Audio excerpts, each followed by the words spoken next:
Revelation 21:16. And the city lieth foursquare, and the length is as large as the breadth, and he measured the city with the reed, 12,000 furlongs. The length and the breadth and the height of it are equal. City lieth foursquare, and the length is as large as the breadth. The plan view of the city is a square, foursquare, therefore the length and breadth are equal. The walls would be the border of the city. Side note, the difference between a city and a town in Scripture is a wall or some sort of fortification. If it has a wall, a fortification of some sort, then it is a city. He measured the city with the reed, 12,000 furlongs. The messenger measured the city with the golden reed, not one side or a wall. The wall is measured later, but measured the city. In Ezekiel 45:7 the reed is used to measure the sides, but here it specifically says the city is measured, therefore it refers to the perimeter. The perimeter of the city consists of 2 lengths and 2 breadths equaling 12,000 stadia in total, furlongs. Stadia is a Greek word which equates to 185 meters. This is based on ancient Greek and Roman units of measure. Josephus mentions the distance from Jerusalem to Emmaus being 60 stadia, Luke 24:13.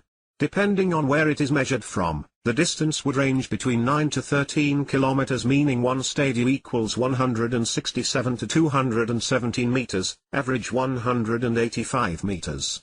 Therefore, the city perimeter of 12,000 stadia is 2,200 kilometers.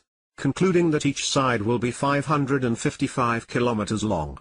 The length and the breadth and the height of it are equal.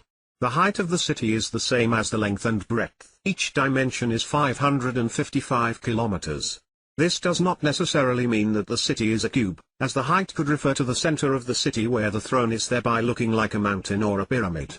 Side note, considering the dimensions of the new heaven and earth are unknown, the size of Israel today is 20,770 square kilometers. This city, New Jerusalem, is 308,025 square kilometer, 555 multiplied by 555 kilometers, which means the city alone will be 15 times larger than the country Israel occupies today, similar to the size of the country of Poland. The height of the city is 555 kilometers. This would be considered the thermosphere and will be seen from far away. It is as a reminder, a testimony to the glory of God.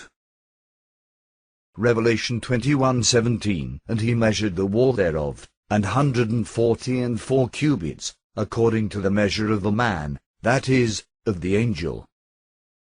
He measured the wall thereof, 144 cubits. As stated in Revelation 21:6, that the height of the city is the same as the length and breadth, 555 kilometers. This does not include the height of the wall, which is 144 cubits equals 63 meters. Therefore, the city is much higher than the walls. The measure of a man, that is, of the angel. The measure of the messenger, is the measure of a man, the messenger is a human. 1 cubit of a man is the length from the joint of the elbow to the tip of the middle finger, a measurement of 44 centimeters or 17.6 inches. Side note, discovered in 1880, the Siloam Aqueduct Tunnel contains an inscription of 1,200 cubits. This was at least during the time of King Hezekiah in the 8th century BC. Upon measuring it they discovered it to be 530 meters, therefore 530 meters divided by 1,200 cubits equals 44 centimeters per cubit. Revelation 21:18. And the building of the wall of it was of jasper, and the city was pure gold, like unto clear glass. The building of the wall of it was of jasper. The New Jerusalem emits jasper light and the walls are made of jasper. The world's definition of jasper stone is not the same as the biblical definition. The world's definition of jasper stone is multicolored, predominantly red, orange and brown, sometimes green or purple. The biblical definition of jasper is more of an indigo, blue-purple, clear as crystal, meaning it sparkles. It is neither blue, nor a white diamond, nor red, nor green. The city was pure gold, like unto clear glass. The city and the street, inside the walls, was built from uncontaminated, pure, gold, clear and transparent. Revelation 21:19. And the foundations of the wall of the city were garnished with all manner of precious stones. The first foundation was jasper. The second, sapphire.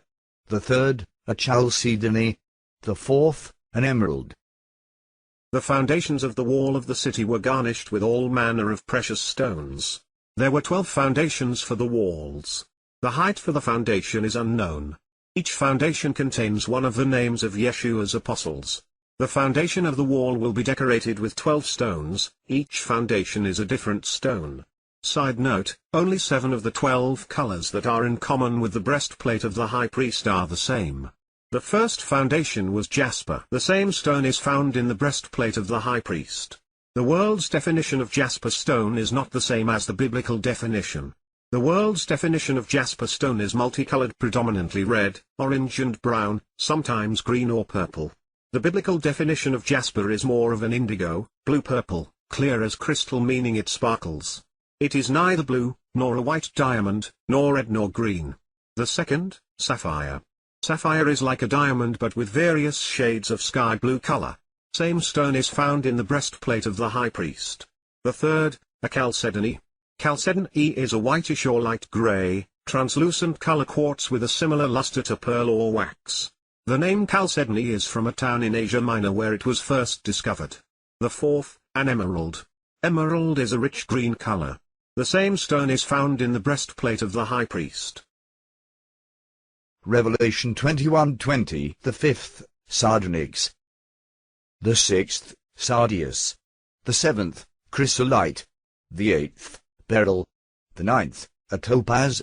The 10th, a chrysoprasius. The 11th, a jacinth. The 12th, an amethyst. The fifth, sardonyx. Sardonyx has layers of transparent red and bluish white. This is not in the breastplate of the high priest, unless one considers it part of onyx or agate. The sixth, sardius. A blood-red color. The same stone is found in the breastplate of the high priest. The seventh, chrysolite. A dusty green stone with a mixture of golden yellow streaks and flakes. The eighth, beryl. Transparent bluish-green color. The same stone is found in the breastplate of the high priest. The ninth, a topaz. In its natural state it is yellow to brown in color. The same stone is found in the breastplate of the high priest. The 10th, a chrysoprasus. Green opaque stone with white, blue and yellow, brown, veins. The 11th, a jacinth. Deep blue in color. Side note, some have said jacinth is the same as ligure in the high priest's breastplate. But the ligure is a reddish blue with a mixture of yellow. If jacinth was the same as ligure, it would seem redundant for John in Revelation 9:17 to call out that the breastplates of fire, red, jacinth and brimstone, yellow. Jacinth would have been inclusive of all unless jacinth doesn't include the rich red and yellow like ligure has. The 12th, an amethyst. Purple or violet color. The same stone found is in the breastplate of the high priest.